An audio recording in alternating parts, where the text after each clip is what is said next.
Gucci Mane, the father of trap music. Over the course of Gucci's legendary career, he dropped a total of 72 mixtapes and 12 studio albums. That impressive catalog has amassed him millions of fans worldwide, as well as millions of dollars. Besides his music, Gucci Mane was also really well known for his wild antics he did while being in the limelight. Whether that was getting an ice cream cone tattooed on his face, or attacking people with pool sticks, people just always knew not to mess with Gucci Mane. Gucci was arrested approximately 9 times during his hip-hop career and spent over 4 years incarcerated. Want to know more about Gucci Mane's 9 arrests that happened during his career? Well, we have you covered. Here is an exclusive inside look at the criminal history of Gucci Mane.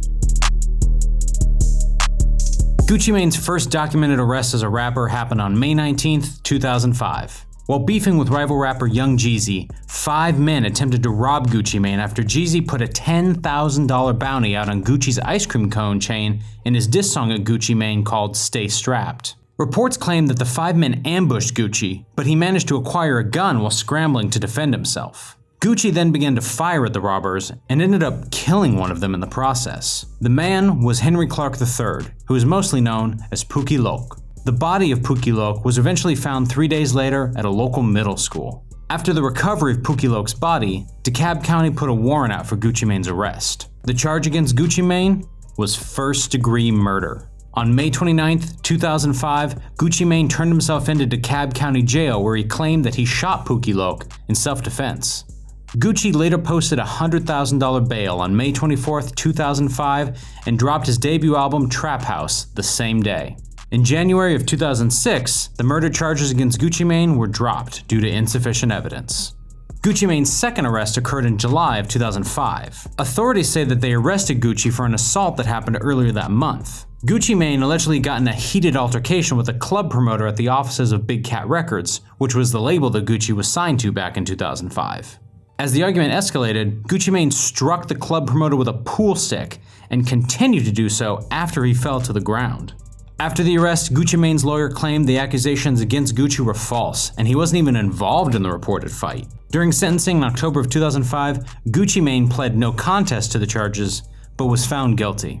The 2 charges Gucci was found guilty for was aggravated assault and aggravated assault with a deadly weapon. The judge sentenced Gucci Mane to 6 months in prison and 6.5 years of probation following Gucci's release. Gucci also agreed to pay for the club promoter's medical bills, which totaled about $3,000. Here's a little fun fact. During Gucci Mane's stay in prison for these charges, Gucci found out that his murder charge from May was dismissed. A huge weight was lifted off of his shoulders when he found out about this news, and it probably made the rest of those 6 months fly by. Gucci's third arrest happened in September of 2008. As one of Gucci Mane's punishments for his 2005 assault case, Gucci was ordered to do 600 hours of community service. Gucci, being the hard-working man he is, must not have found any time to do this, because he was eventually arrested for only completing 25 out of the 600 hours of community service he was ordered to do. The failure to fulfill those orders made Gucci Mane in violation of his probation and was ultimately sentenced to 6 months in Fulton County Jail. Gucci was released in March of 2009. Gucci's fourth arrest happened in November of 2009 when he was due back in court. At the court hearing, Gucci Mane was found to be in violation of his probation once again and ended up leaving the courtroom in handcuffs. Gucci Mane stayed in jail until May of 2010. During his time in jail, Gucci dropped his first major label album titled The State vs. Radric Davis on December 8th with the help of Warner Brothers Records. A year after his last arrest, Gucci Mane was arrested for a 5th time after an off-duty police officer noticed a white Hummer driving recklessly down Northside Drive. The off-duty officer reported what he saw to other police in the area and began to search for the vehicle. Local police ended up tracking down the white Hummer at a body shop a few miles away. Inside, they came across Gucci Mane and another individual arguing. When the officers attempted to intervene, Gucci Mane ignored the officers and punched the man he was arguing with. Officers immediately pepper sprayed Gucci and arrested him on the spot. Gucci Mane was booked under several charges including damage to government property, obstruction, driving without a license, reckless driving, running a red light or stop sign, failure to maintain a lane, and driving on the wrong side of the road. The charges were later dropped, but Gucci Mane still received another probation violation for his actions. In court, Gucci pled mental incompetence to the charges, claiming that he was in no state to fight prosecutors. Gucci was then released while the courts decided on how to proceed with the situation.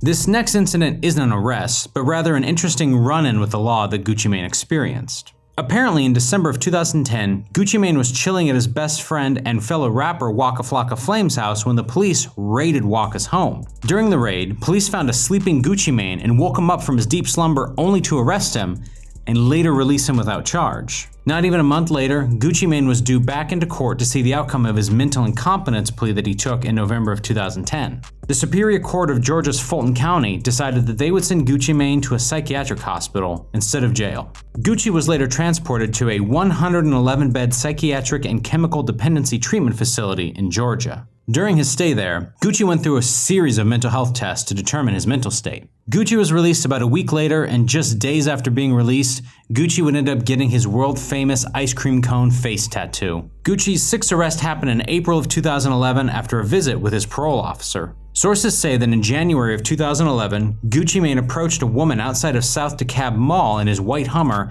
and asked if she wanted to get breakfast with him. The woman, who recognized Gucci Mane from the infamous ice cream cone tattoo on his face, accepted Gucci's generous offer and entered his Hummer. Gucci Mane then proceeded to offer the woman $150 for sex, and when she refused, Gucci Mane forced her out of the moving Hummer. At his sentencing on September 13, 2011, Gucci was sentenced to 6 months in county jail after he pled guilty to 2 counts of battery, 2 counts of reckless conduct, and 1 count of disorderly conduct. Gucci Mane ended up being released early on December 11th due to good behavior. The woman, Diana Graham, also ended up suing Gucci Mane and won her settlement in September of 2012 for an estimated $58,000. Gucci Mane's 7th arrest took place in March of 2013. According to authorities, a soldier named James was at the Harlem nightclub when he asked Gucci Mane's security if he could get a photo with the rapper. Gucci Mane must have been offended by this because he ended up attacking James with a champagne bottle. The bottle attack left him with a deep gash and was eventually sent and treated at Grady Memorial Hospital. James needed 10 stitches and suffered from a concussion and bad headaches. Days later, a warrant was issued by the Atlanta police, and Gucci Mane eventually turned himself in at the end of March to face the aggravated assault charges head-on. During the court hearing the next day, the judge denied bond for Gucci and was ordered back in court on April 10th.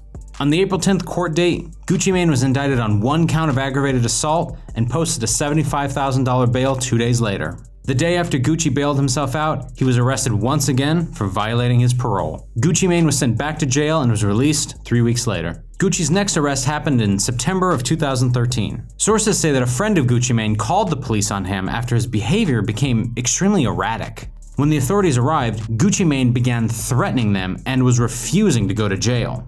The officers eventually arrested Gucci and discovered marijuana and a handgun in Gucci Mane's possession in the process. Gucci ended up being booked and charged with a concealed weapon, possession of marijuana, and disorderly conduct. It's also worth noting that 2 days before this incident, Gucci Mane's attorney called the police on him after he was acting erratically in his attorney's office. When the officers arrived to remove him from the office, they found a .45 caliber handgun containing 8 rounds of ammunition in Gucci's possession. Despite finding the weapon, the police did not charge Gucci since he agreed to calmly leave the premises. These situations both happened during the same week Gucci had his infamous Twitter rant and fight inside Lenox Mall in Atlanta. Anyways, Gucci ended up staying in jail for the concealed weapon, possession of marijuana, and disorderly conduct charges. After spending a few months in jail, Gucci Mane had a court hearing where he found out the sad news that he was being charged in a federal court with 2 counts of possession of a firearm as a felon. At the hearing, the prosecutor mentioned that the charges are being filed due to the 2 incidents that happened in September involving 2 separate loaded guns. If found guilty, Gucci Mane could receive a maximum sentence of 20 years in prison. In May of 2014, Gucci Mane received a plea deal that would greatly reduce his sentence if he agrees to plead guilty to the charges. Gucci accepted the deal and pled guilty to possession of firearms by a convicted felon. Gucci Mane was expected to serve 3 years and 3 months in prison. On May 26, 2016, after serving almost 3 years in prison, Gucci Mane was released ahead of his scheduled release in September. When Gucci Mane came out of jail, his transformation was incredible. Gucci lost an insane amount of weight and put on a lot of muscle while locked up. Overall, Gucci looked like he had learned a lot about himself while locked up and came out a better person. At the time of this recording, Gucci Mane has stayed out of trouble for over 3 years now, and even got married to Keisha Kayor on October 17, 2017. Gucci is also continuing to work very hard like he always has, and plans to stay on the right path. Well, there you have it, the entire criminal history of Gucci Mane in one video. If you enjoyed this video, then make sure to hit that like button. And feel free to subscribe if you want to see more content like this. We upload videos like this every other day, so hit the notification bell as well to be notified when we upload. Also, comment down below on any suggestions on who we should do a criminal history video on next. That's all I have for today. I'm out.